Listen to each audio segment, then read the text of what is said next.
मैं पढ़ नहीं रहा। क्या है? महंगाई है, महंगाई की वजह से घर वालों पे कर्जे हैं, कर्जा ले लेके हम किराए के मकान पे रहते हैं, बिल इतने आ रहे हैं, तो लोग अपने बच्चों को कहाँ से पढ़ाएंगे? मुझे बताओ। वो तो फ्री तालीम लेके आ रहा था, उसने बेरोजगारों को रोजगार दिया।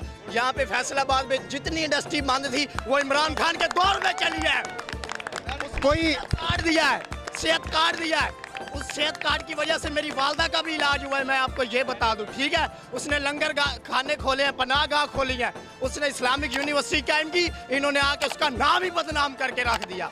उसने 3-4 शौकत खानम के नाम पर हॉस्पिटल दिए हैं, जहाँ पे 7 लाख 10 लाख 15 लाख करोड़ का इलाज होता था, वहाँ पे 1-1.5 लाख में इलाज हो रहा है।